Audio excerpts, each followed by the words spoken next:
That's right, Bobby. For the first time at CAA Media Day, we welcome Mike Houston, a new head coach at James Madison. Welcome to Baltimore. Thanks a lot. Good to be here. Absolutely. And, anyone that follows CAA football or college football at all knows why James Madison is such an attractive place to be. Right. What was it for you that made you say, I want to be a Duke? Well, I think I knew of James Madison's reputation as an academic institution.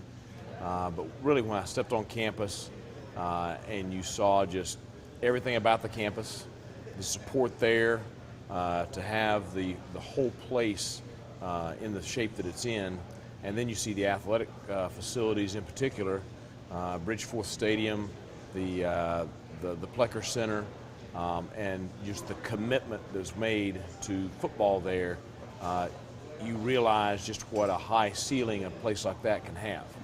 And I'm coming from a place that maybe is a little bit tougher to recruit than others.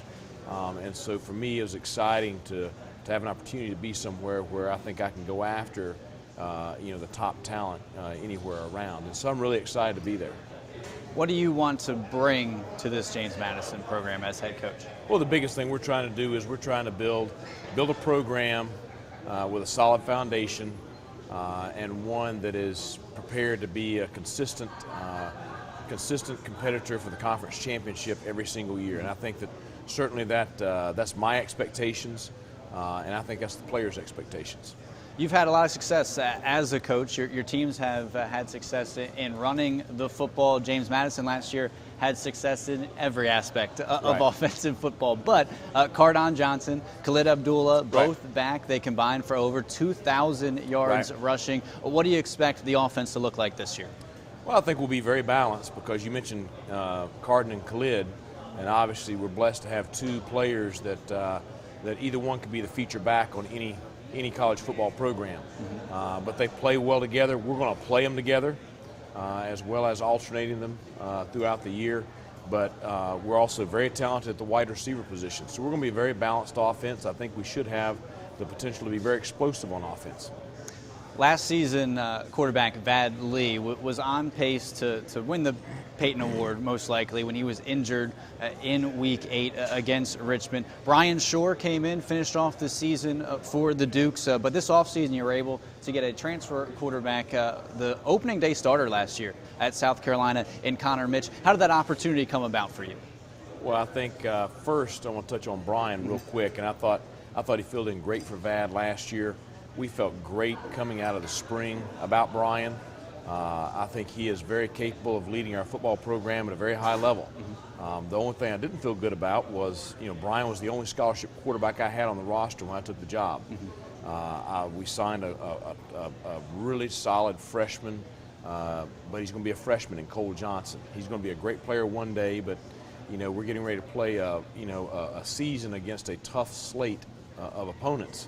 And so I really wanted to add better depth and experience to that position. And so when I had the opportunity to bring Connor Mitch on board, it was one that we took advantage of. And Connor's brother, Ryan, was a GA for me at Lenore-Rhyne, so I knew the family. And then Coach Kirkpatrick recruited Connor very hard at East Carolina, so you had some relationships there already. But, I feel like having Connor there is going to make everyone better because he's going to push Brian. The competition will be good for both of them. Brian will enter camp as our starter, but it's going to be an open competition just like any other position on our team, and the best player will play. Now, with an offense that James Madison had last season, a defense can get overlooked, and sometimes the defense doesn't have to be as solid when you're putting up points like the Dukes did a season ago. But statistically, bottom portion of the league in points allowed, in yards allowed. But you got guys like Gage Steele, Andrew Ankra are going to be back for your squad. How can the Dukes improve defensively? Well, I think the biggest thing is you saw from the playoff performance the last 2 years, if you don't have a solid defense, eventually you're going to run somebody that can stop your offense. With Vad or without Vad, you're going to run somebody that's just as talented as you are. So I feel like championships are won. I feel like postseason games are won by having a solid defense and then an offense that plays together with that. And the biggest thing we saw last year was Defensively, I did not feel like the players were on the same page. I thought there was too many mental mistakes that ended up resulting in big plays. And then all of a sudden you lose your confidence a little bit and things kind of snowball on you. So we've really focused on getting everybody on the same page, the players knowing the scheme inside and out, and then we've been very, very focused on being much better at the point of contact. And I expect us to be a much more physical football team overall, not just defensively, but overall than what they were last year. Well, Gage Steele is going to lead the way. I feel like that's the perfect linebacker name. If there was a superhero whose power was to tackle. I told him his parents did a great job naming him. They built him to be a great inside linebacker. Well, welcome to the CAA. Thanks a lot. Thank you so much. Best of luck in year one.